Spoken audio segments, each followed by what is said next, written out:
Hello, how are you? Welcome to Brisbane. I hope you're well. I hope you're enjoying the World Cup so far. Subscribe if you haven't already. Vlogs incoming, probably once I get home. I haven't stopped to fart. It has been an intense 4 days. I had a plan to do a video every day. I'm now losing my voice. I have this terrible cough, I think, from being on umpteen flights. But World Cup fever is alive and well. I think this is my first ever World Cup in terms of coming to a tournament to cover it, but also coming as a fan, an Ireland fan. And it's just been spectacular. It's like you can barely take it all in. It's just so much at the same time. And it's just been wonderful, and I can't imagine back home and how it's been covered, and if the details are the same. I don't know, because I haven't. It's so hard to. It feels like we're on really another planet, and you've got no access. Like, that's how I feel at the minute. At the moment, it's like 3:30 here. Therefore, it's like 1 a.m. back home, something like that. The time difference is really throwing me. But hey, it's been spectacular. Vlogs are coming, that's for sure. And you can see all the footage and the content along the way. But that'll probably be later on in the journey. But let's try and push to do as much as we can in terms of sitting down and chatting. So it's the day after the Lionesses against Haiti. We'll get to that in just a second. But we're also a few days after Australia against Ireland at Stadium Australia, which, guys, was just the most incredible everything. It was so fantastic. The stadium, at one point I was doing the team news for TalkSport, and I looked in front of me and I was in the media gantry, and I was like, oh my god, this is going to be dead. Like, where are the fans? This is meant to be sold out. Where is everyone? 10 minutes later I looked up and it was packing out. There was a row in front of me. It must have been like a director's box row. And it was empty, and I was thinking, right, if that fills up, I can't see an area of seats where you'd be looking and going, oh, it looks very quiet. And the attendance was just under 76,000 in an 80,000 seater stadium, and it felt more. It was incredible. The most incredible atmosphere, energy, passion, love. It was just absolutely brilliant. And behind the Ireland goal, there was all of the Ireland fans. And then just down in front of me, behind the dugout, was the Ireland family. And they just brought just the best energy. It was just absolutely incredible. Don't get me wrong, the Matildas fans are exceptional. They're very good. You know, they are. They're like the England fans. They believe they can go all the way and win this. They've got an amazing team. I mean, an incredible team, star-studded team. And that's without Sam Kerr, you know, at this point in time. And when that news broke, we were in the stadium and they got the team news come out. Somebody sent me a tweet saying no Sam Kerr. And I was like, what? And at that point, she walked out of the tunnel, came out onto the pitch, the cameras were on her. I could tell she was like sad. And I was like, what has happened here? Like, how has this happened? And at the same time, apparently the Ireland team had just gotten the news. No Sam Kerr, and they were like, what the hell? Like, how is this happening? So that was bonkers, like, to start with. And then the game kicked off, but when the girls came out the tunnel, they put on the Dropkick Murphys. I think it's the Dropkick Murphys. Ship them up to Boston, and they came running out, and it was excellent. And then when they were coming out to the actual opening of the game, tears streaming down my face. It was just wonderful. I can't believe that this is women's football now. You know, well, I can't believe it. I knew it was going to happen at some point, but so special to be there and to see it. The biggest women's football World Cup to date.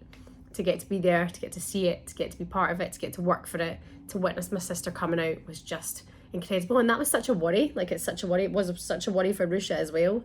You know, try to work your way in at the starting 11, you know, after a season of injuries.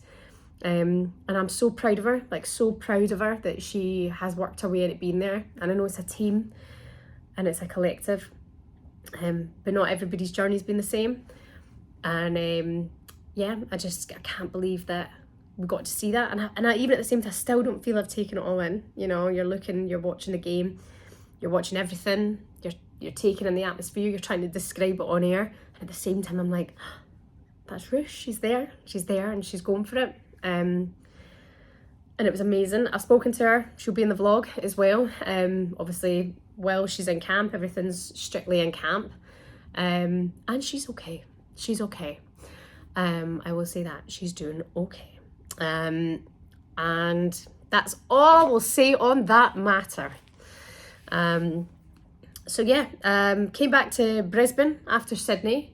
Went to the Ireland Media Day, which was brilliant. We spoke to Denise Sullivan. We spoke to Anya Gorman, who is away from her little child at the minute, representing the mums at the World Cup. She was great. Megan Conley, who's wonderful. Young Abby Larkin, she's the youngest player in the Ireland team ever to have made it to a World Cup, men or women. She's excellent. And somebody else who I've missed out. Megan, Denise, Abby, Anya, and oh my gosh, brain farts. Stop farting, brain. That's ridiculous. Oh, Sinead Farrelly. Sinead Farrelly. That was my first time speaking to Sinead. She was very cool. Anyway, Ireland are doing well. Fingers crossed, I actually think, from the game. Looking ahead at the rest of the group, considering Canada and Nigeria drew 0-0, I think Ireland can get something. I think they can. I mean, defensively, we know that they're good. You know, we know that they can hold on to their duties. Defensively, they can be sound. Going forward, I'd like to see a bit of Amber Barrett. You know, maybe she's had that time to be completely ready for the next two games. That'll be Vera's decision, obviously. But yeah, I mean, I think they have a lot to give. Like I say, defensively looked good. Louise Quinn, she's in a boot, but is expected to be fit and available for the next game. She's outstanding, and that moment just at the end, I mean, they were putting in the shots, they're crossing in those balls. You know, it looked like they could have had a glimmer of hope at the end there. Which makes me think if they can do that again, maybe a cheeky Amber Barrett up front, final 15 minutes, you never know with Ireland. You know, they do frustrate teams. And it was a great battle against Australia. Oh, poor me. Anyway, next stop is Perth. I'm going out there for the match day -1, and then of course it's Canada. Cannot wait. Let's just touch on the Lionesses as well. I went to the game last night. Brilliant reception, brilliant crowd. It was a 50,000 seater stadium, and I want to say turnout was like 45,000. The England fans over here in their thousands. Like, this sounds ridiculous because I know we travel for football all the time, and when the World Cup was in France, that was when women got to, like, you know, go and travel, support the teams, you know, do all that kind of thing. So we knew it was going to happen for Australia, and I suppose it's summer, so a lot of people had planned, like women's football fans had planned their summer holiday around the World Cup. But honestly, like, down at the pub and that, yesterday, before we walked up to the England-Haiti game, I was interviewing a few people, and I was just like, did you just book to come here to follow England? Like, yeah, this is our summer, this is what we're doing.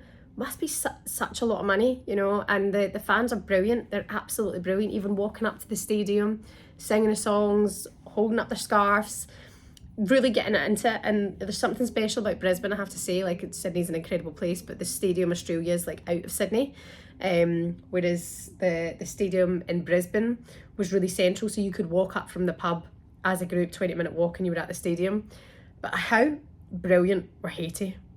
How outstanding are Haiti? I mean, we knew Dumornay. I was actually sitting in the England family area watching the game next to a few people who were like, who's that number 6? Who's that number 6? And I was like, this is Melchi Dumornay. She's just signed for Lyon. Like, young, promising talent, considered as one of the world's best.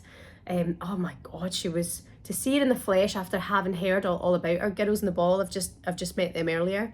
I said to them, I was like, I remember you two always spoke about her when she signed for Lyon and when Haiti had just qualified, because they were like the last teams qualified for the World Cup, like defying all the odds to get there. But they can play very well. Their manager's got them organised.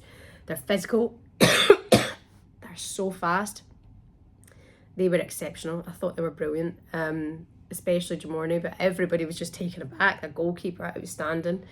But England made it 1-0. I have to say, the whole, everything in the stadium at that time to do with the VAR and the penalty, retake the penalty, that all seemed quite farcical in the stadium. I don't know how it seemed at home or watching on the telly, but I thought at the time I was a bit like, oh, this isn't a great look. But anywho, Mary Earps, by the way, the whole shirt business going on, she's right. I'm so glad she speaks up. That girl doesn't bite her tongue. this is what you want. I think if you've got a stance on something, take it. You know, take it. Everybody's, especially in camps, there's this, you know, don't say anything. You just keep it all in house, keep it saying it. She's just been like, this is out of order. To call out Nike, the biggest brand in the world, for not selling her shirt or making her shirt. I'm like, yes, you will be listened to. We will hear you, Mary Earps. And after her performance last night, you look and go, make her shirt. Make more of them. She's such a brilliant example. Excellent from her last night. And I thought England have a bit of work to do. They'll get out of the group. They'll probably win the group. Absolutely, and they deserve that.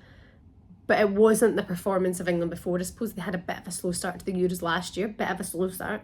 But I expected more from them yesterday against Haiti. But then I think we've also undervalued Haiti as well. So Lionesses going forward. Yes, I think they do win the group. And wait for this. See if Lionesses win the group and Ireland finish second in Group B, the next game they'll play each other. How incredible would that be? Anyway, good to talk. I will definitely do another one in a couple of days, and I'll save all the vlogs for when we're home and I've got a minute. Anyway, good to see you. Like, subscribe, leave a message, and I will see you soon. Bye.